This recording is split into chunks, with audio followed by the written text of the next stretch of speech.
Welcome to another episode of the Surly Horns podcast. We have Brayden Liebrock. Do you have a specific nickname that you go by, or that anybody on the team calls you? No, most people just call me Brayden, whatever. Liebrock, nothing much else. Yeah, we've been trying to come up with nicknames for everybody else, so we'll have to put our thinking caps on for that one because Liebrock doesn't really rhyme with anything, right? No, it doesn't. I mean, everybody calls me Bray, if you want to call that a nickname, but something more creative would. Yeah, we'll come up with something really creative. It might be offensive, but we'll come up with it. Juan's the Duke, and we asked him why, and he said he thinks it's because he came out looking like the color of Dookie. So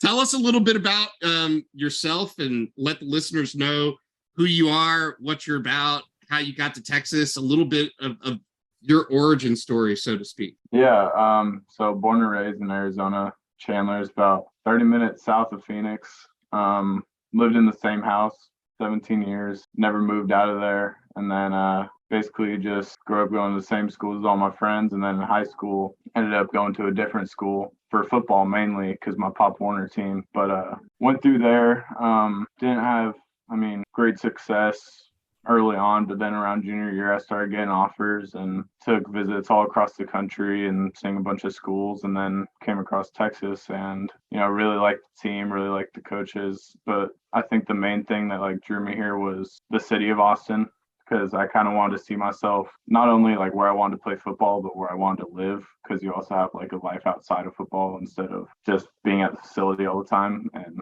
Austin was a great place to live. So, that's how I ended up here from where I was. Awesome. So are you a junior now by credit hours, or are you a senior? I'm a senior now. Okay. Are you graduating are you gonna take your time, Take that lap, senior man. number of hours? Don't listen to him. him. I'm weighing my options right now, but we'll see how this season goes. Nice. Take the lap. Always take the lap. Never. Yeah. Don't get out in the real world. Fuck the real world. Real world's bullshit. I would give anything in the world to be back in college for another year. Everybody keeps telling me that. Yeah, well, they're smart. Listen to those people and not the other ones that are like, hey, you go get a job. Jobs fucking suck dick. So you were talking about the MUCHO Pass, and the world and the listeners need to learn more about the MUCHO Pass because it sounds incredible. Yeah, so basically every day we get $15. There's not a lot of places on it yet, but it's still kind of up and coming. People are starting to put it into their businesses more, but we got Cabo Bob's, we got Chili's, Subway, Chiba Hut, a couple other places around campus, and we can just go in there. They scan our app and it basically pays for our meal, and we get $15 a day. I would go into Chili's and I would get a skillet queso every single day of the week. Mine's a triple dipper. You gotta get a little of everything, a little taste of everything. So you could do $15 and then pay the extra $3 if it's an $18. Oh my God! So you're paying $3 for a triple dipper? Yep. How are you not 1 billion pounds? Oh yeah, it's because you play football and you're athletic and you do actual physical work. Yeah. Bro, you gotta think about his modeling career. Yep. He's got a modeling career to look after. Yeah. Wait, I haven't heard about this. You really modeling? No, absolutely not. Not yet. Shit, I wish. But so if you had to just, walk me through a Tuesday with this MUCHO app, and how much would I have to pay you to get your MUCHO app? Hey, if you transfer me $15 a day, you can get my credits. That doesn't seem like a good deal for me. Well, I'm using it. So basically Tuesdays we get breakfast and lunch at the facility. So we spend our MUCHO on dinner, and so the main spot we go to is Cabo, which is unreal. That's awesome. So obviously you're still not living on campus, right? Whereabouts you live? You still on campus? No, I'm in an apartment in West Campus, but I'm actually moving out this week to a house with a couple buddies. Solid. Are you on or off the team? On the team to Parker Wilson, or Parker Alfred, Doak Wilson, and then Christian Schauner was in our apartment, but he graduated. just us three. Nice. So still in West Campus. Are you liking the West Campus life? Yeah, I mean it's a little hectic sometimes. Getting there in the morning, there's too much construction over here. Oh, so do you drive in? Yeah, to I drive campus in. instead of walking.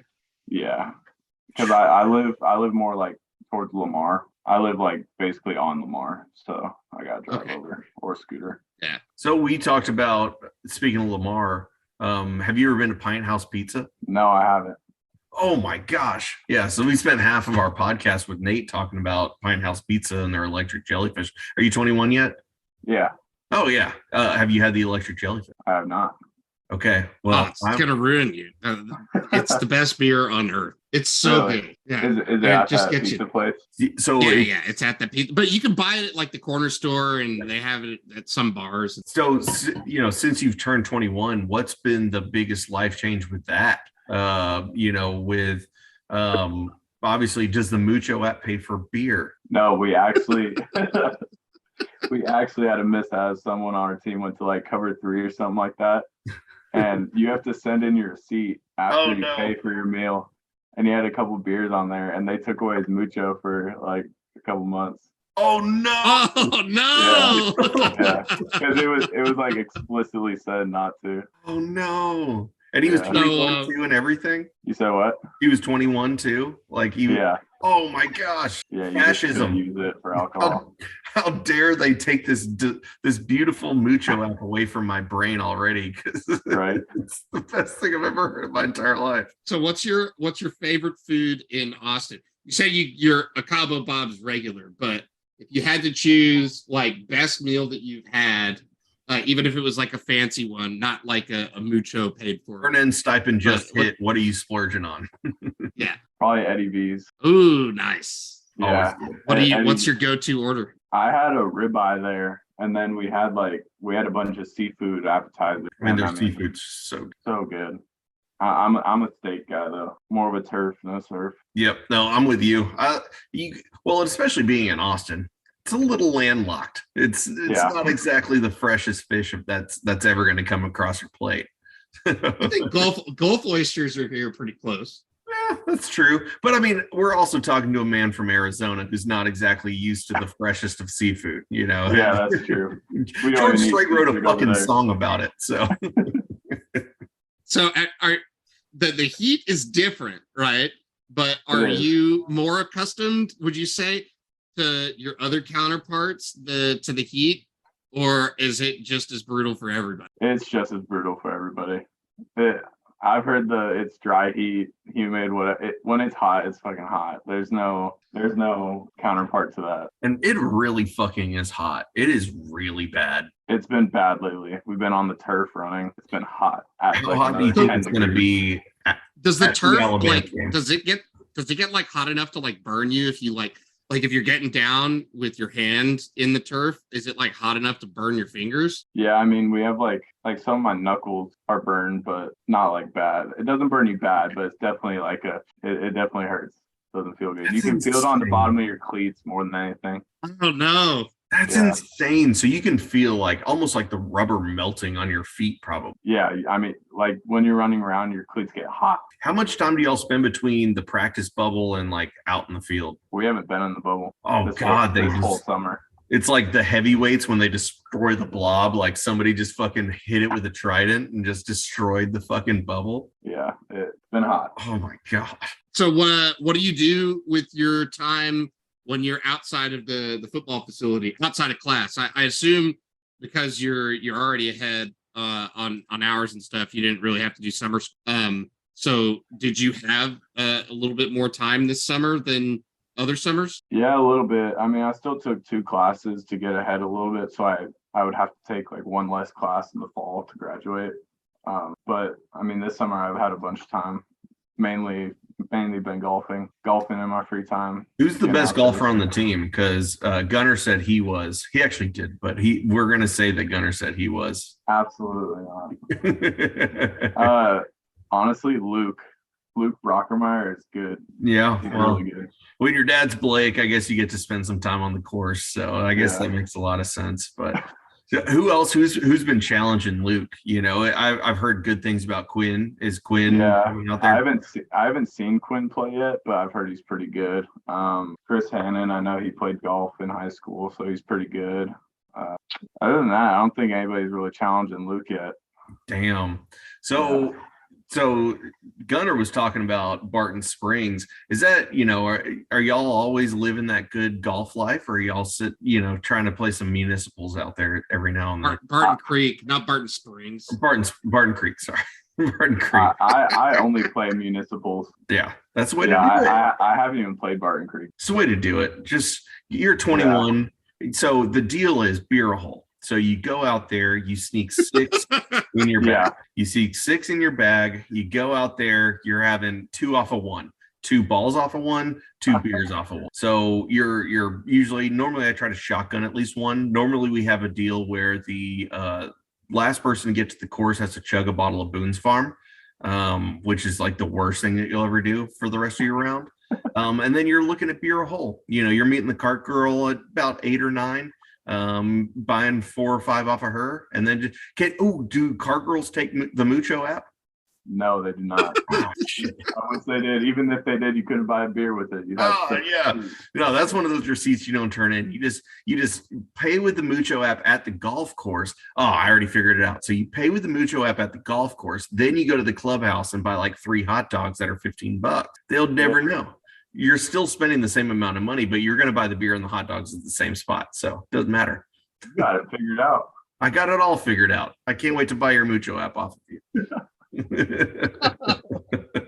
So have you been doing any other NIL deals or anything else going on? I haven't had any other NIL deals yet. I mean, we have that team one going on, the access pass with Yoke. Yeah. We have the access pass going on with Yoke for the team, but other than that, I haven't gotten anything individually. So moving from Arizona to Texas, what's been kind of the biggest lifestyle changes for you? I mean, there's just a lot more to do here. Like in Arizona, we just did not have any outside of, like, especially in the summer, you're either swimming or inside your house. You just don't want to be outside. But I mean, here you got a lot more things to do. I mean, that sounds about like what I do. Is I'm either outside swimming or I'm inside. So, is there a particular pool that y'all frequent in West Campus? Do y'all like go crash apartment pools, or does your apartment have a pool? My apartment has one. It's not too crazy. Not a lot of crazy stuff. Do they have a policy? They have no. So what you got to do? So gather your next, 30 group of buddies. Get them to your hotel or your apartment pool. And we used to call it taking the pool. And so what you do is you would chug a beer. And after you chug a beer, you would dunk it in the water and then you'd sit it next to the pool. And the goal was to build the wall of beers around the entire pool, as well as lower the entire water level of the pool. We call it taking the pool.